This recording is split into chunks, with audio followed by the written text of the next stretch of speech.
So I'm making some hummus for my friend Colleen, and I decided I would just make a video since this recipe is really easy and healthy.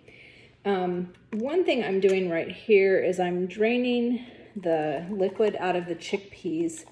The liquid's called aquafaba, and you can use it in place of eggs and some other things in recipes. Look it up. It's convenient, especially if we're having trouble getting certain supplies since we're in the middle of a pandemic.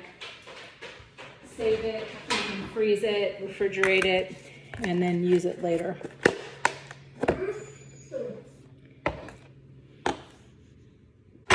So the first step in this recipe is to spin the garlic through your food processor a little bit. Garlic you can put in to taste. My recipe calls for 1 to 2 cloves of garlic. These are kind of small, and I know Colleen likes garlic, so I'm going to put in maybe 3 or 4 of these small pieces of garlic. I made some hummus the other day for my family and used elephant garlic, and 1 clove of elephant garlic worked just fine for a double batch.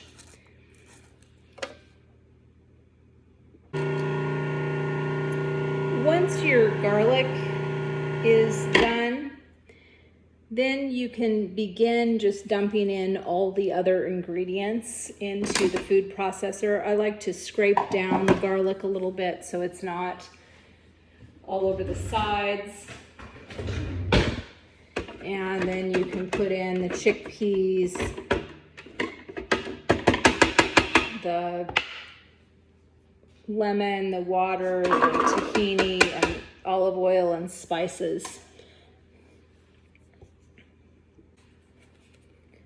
I'm using a half a teaspoon each for this single batch of salt, coriander,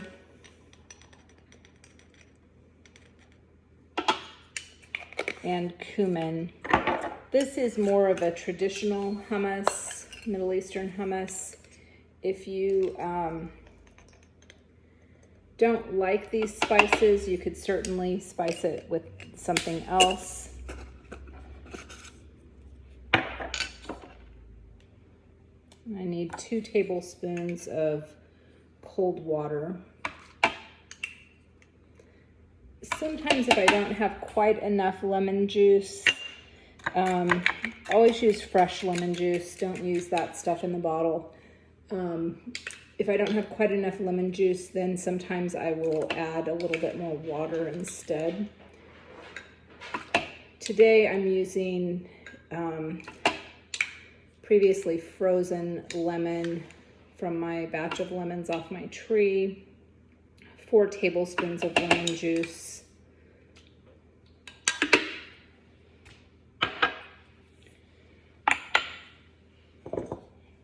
and then 1 tablespoon of olive oil,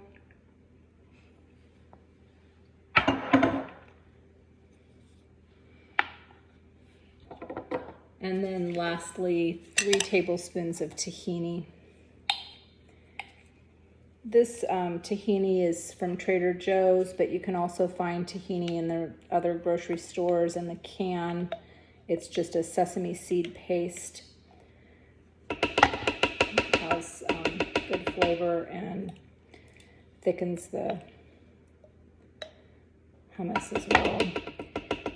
I have tried, I think some people, if they're trying to cut down on oils, I've tried using no olive oil and substituting water instead, or maybe adding less tahini, which still comes out okay. And so if you're in that position where you want less fat, you could definitely play around with the recipe.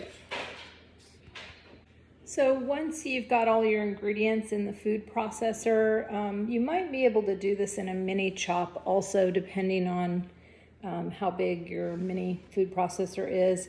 I like to pulse it a couple of times just to mix the ingredients.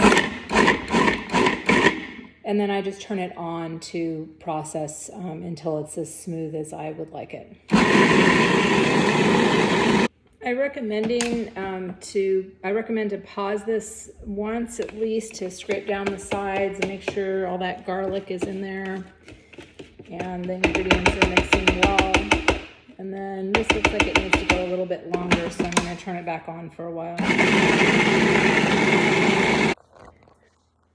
So once your hummus has gotten to a good consistency, it's ready to go.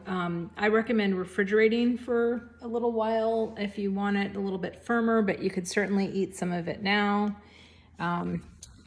Traditionally, it's served in a dish with about a tablespoon of olive oil and some paprika sprinkled on top.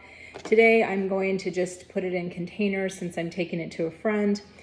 And there you go. That's hummus, easy, quick, and healthy.